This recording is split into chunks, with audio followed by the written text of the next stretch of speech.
Minister Narendra Modi will embark on a 6-day tour of 5 Central Asian countries from Monday. Prime Minister will also visit Ufa in Russia for the summit meeting of BRICS and the Shanghai Cooperation Organization. Government has notified strict rules for asset evaluation under recently passed law to check black money stashed abroad. Central Board of Direct Taxation says the value of overseas assets, including immovable property and jewelry, will be calculated at the fair market value.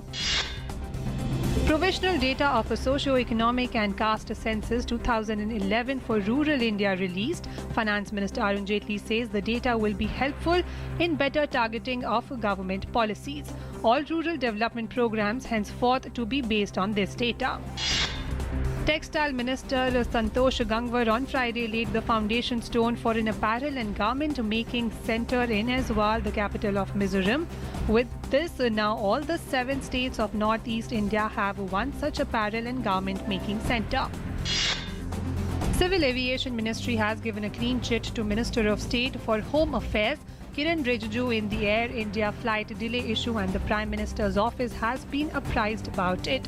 Minister of State for Civil Aviation Mahesh Sharma told news agency PTI that the ministry has informed the PMO that Rijiju was not at fault for the delay in Air India's Leh Delhi flight on 24th of last month. State-run operator BSNL launched a prepaid card-linked mobile wallet service which would allow its customers to transfer money, pay for services as well as withdraw cash of up to 1 lakh rupees. The wallet service SpeedPay allows the customer to load money even if he does not have a bank account. Government will give a national award with a cash prize of 1.5 lakh rupees to 3 best rag pickers and 3 associations for their contribution to keep India clean. Environment Minister Prakash Javadekar said that rag pickers are helping in handling waste. Union Minister for Highways and Shipping Nitin Gadkari has said that the government will give a boost to the village economies along 1,200 major roads.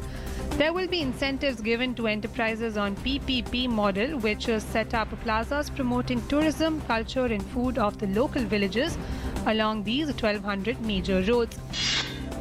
The government will sell a minority stake in the nation's biggest power producer NTPC, as well as in Oil India Limited and 3 other PSUs as part of its disinvestment drive. The Department of Disinvestment has sought bids to appoint legal advisors for sale of a stake in 5 PSUs through an offer for sale.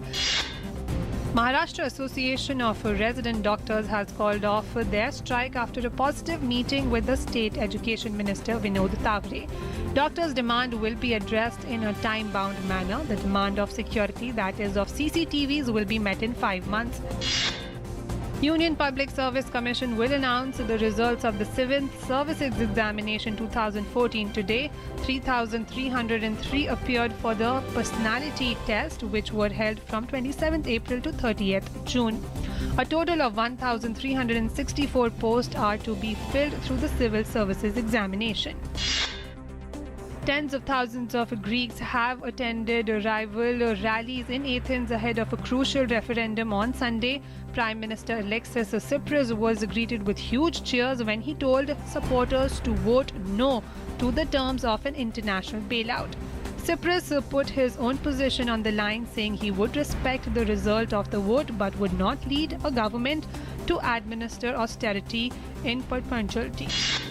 In Israel, a group affiliated with Islamic State has said it fired 3 rockets into Israel from Egypt's Sinai Peninsula. The affiliate said it had acted in retaliation for what it says is Israeli support for the Egyptian army. Israel said 2 rockets landed in the south of the country but caused no casualties.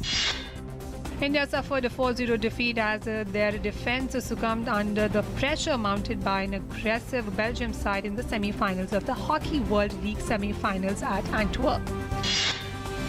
The design for the Olympic torch that will tour Brazil leading up to the 2016 Olympics in Rio de Janeiro was unveiled in Brasilia on Friday. About 12,000 people will be chosen to carry the Olympic torch through more than 300 cities and towns in each of Brazil's 26 states in the 3 months leading up to the event.